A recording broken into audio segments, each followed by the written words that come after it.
gannaaw bi ñu sante yàlla julli si yonent bi sallallahu alayhi wa sallam maa ngi gërëm di sant képp ku fi teew di ko commencé si journaliste yi nga xamante ne seen xarañte seen jàmbarte di informer juste et vrai di gërëm jigéen yi fi teew tey parce que dama jàpp ne ku xamul lu sa ndey daj sa kër baay jigéen joo nekkal doo ko teral jigéen joo nekkal doo ko aar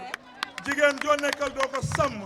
jigéen joo nekkal doo ko gunge moo waral bi ñuy commencé di ndërmal un week-end un quartier am ñu bokk ak ñun bennoo jàpp ne dañuy toppale te ba ñuy taxaw ne dañuy accompagner les femmes yi nga xamante ne ñoo yeewoo fii si Thiès dañ ñëwoon dañuy yëkkati une somme de 200 millions jàppale leen ko waaye 200 millions yi soxlawuñu intérêt soxlawuñu pourcentage parce que nit boo koy dimbale da nga koy jàppale te yàlla tax nit sooy ànd ak moom da nga koy jox doole mooy lan nga yokk ko mu mënal boppam liggéeyal boppam am mën a jëriñ njabootam ak ñi ko yaakaar bi may wax am nañu ko gëmul woon waaye noonu mënut a ñàkk parce que y a un dicton qui disait que le mensonge peut faire le tour du monde le temps que la vérité met ses chaussettes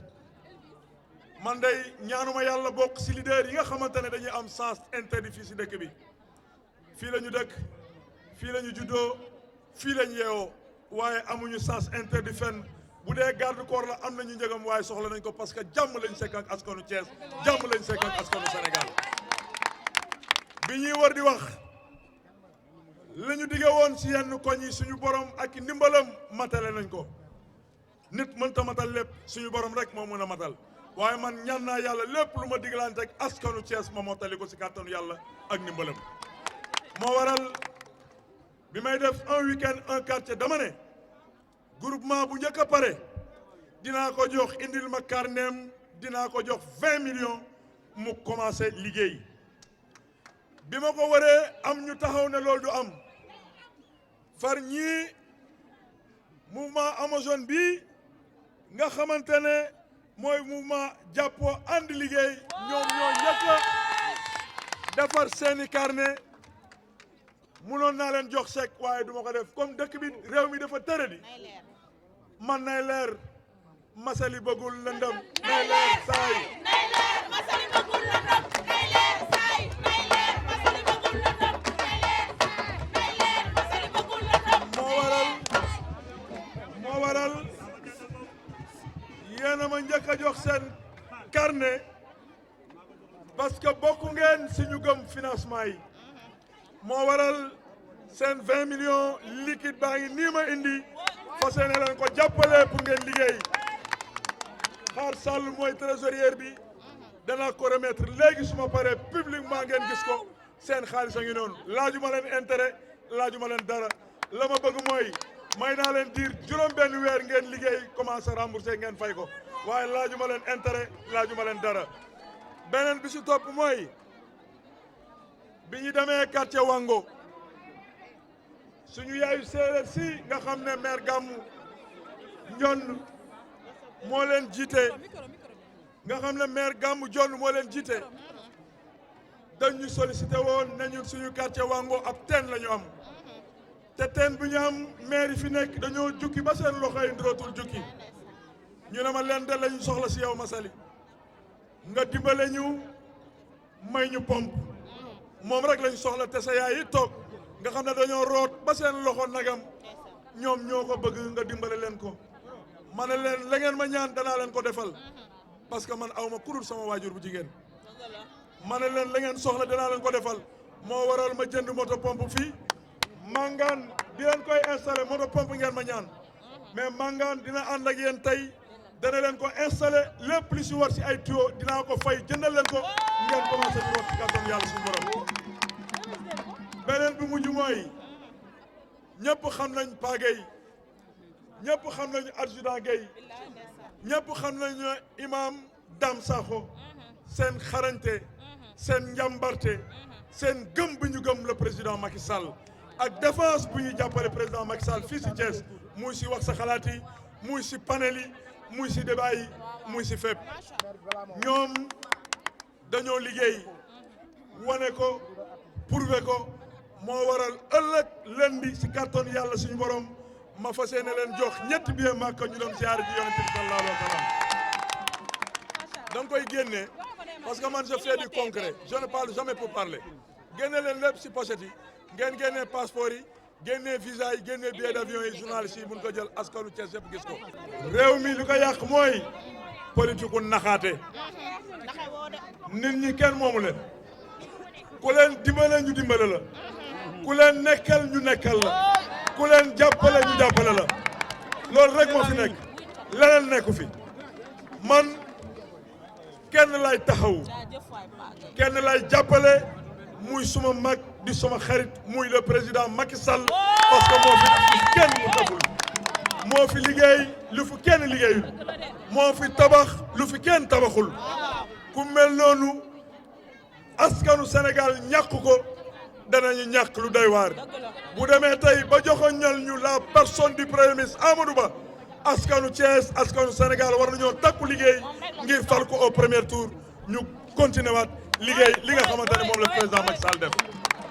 man nag sama kàddu du sori li naa ne woon danaa ko leeral danañu continuer liggéey bi Cheikh Tidiane Gueye mooy secrétaire général du UNR demandé ñu carte d'identité demandé ñu dara moom wax na leen banque bi ngeen di dem ngeen ubbi seeni carnet su ngeen bëggee liggéey approché leen ko liggéey bi ouverture bi la 200 millions yi dañ koy continuer di ko woyal quartier bu nekk danañ fa dem lim bu ñu soxla bu ñu ko matalee dinañ leen financer de 5 à 10 millions comme ñi ñoo njëkk a pare ñoom la ñuy remettre 20 millions yi si kàttan yàlla suñu borom mooy terminer pour demander à l'unité di def appel à l'unité pour la consolidation de toutes les forces vives de Benno Bokk Yaakaar wax ji ñaaw ji jaru ko nañu yenente jàmm liggéey autour de l'essentiel muy défendre le bilan positif du président Macky Sall fal suñu candidat Amadou Ba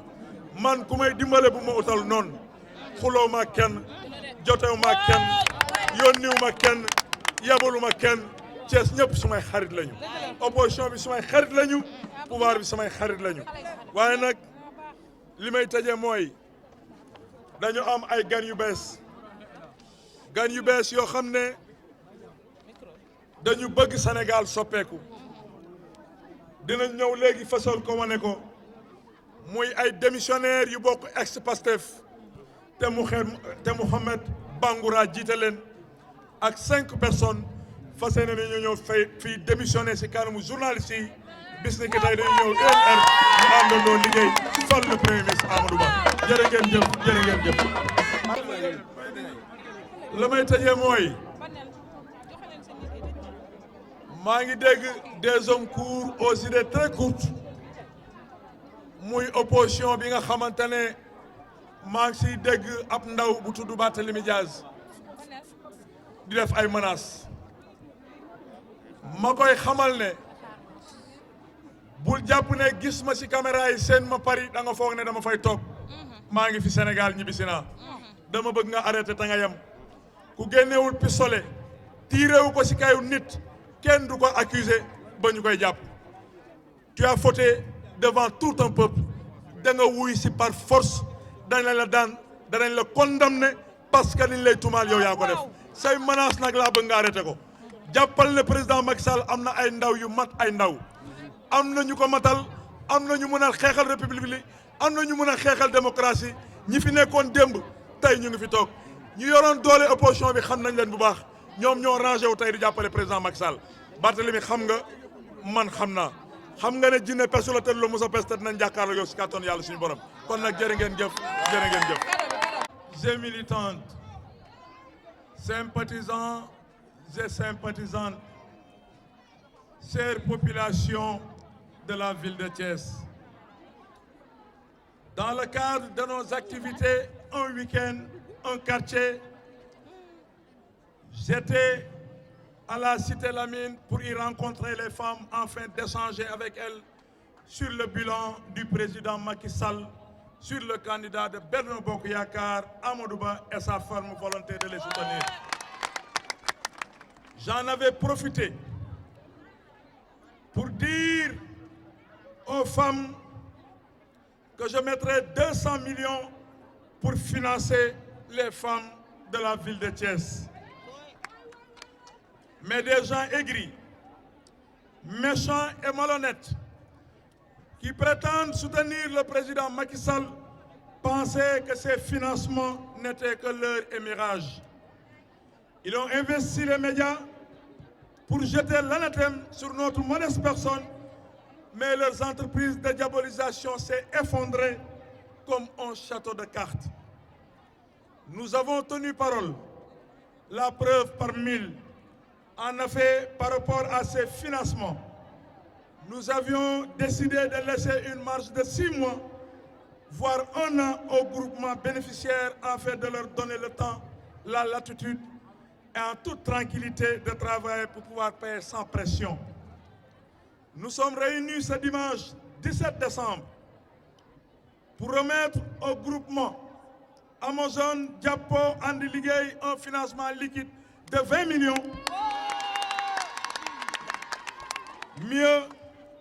j'apporte mon assistance aux habitants du quartier Wango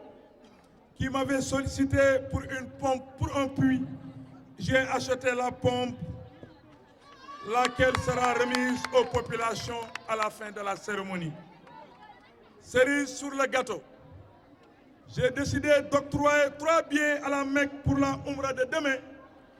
au défenseur infatigable de son Excellence, Monsieur le Président de la République Macky Sall,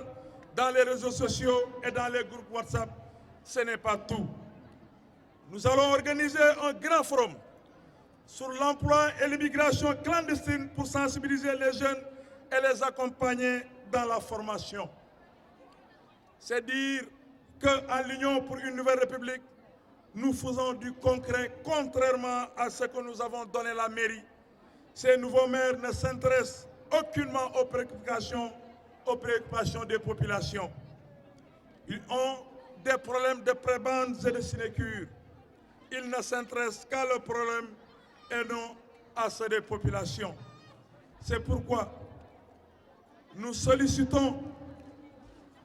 un standing ovation à son Excellence, Monsieur le Président de la République, Macky Sall. Macky, Macky, Macky, Macky, Macky, Macky, Macky, Macky, Macky, Macky, Macky, Macky, Macky, Macky, Macky, Macky, le visage de la région de Thiès, qui a transformé le visage de la région de Thiès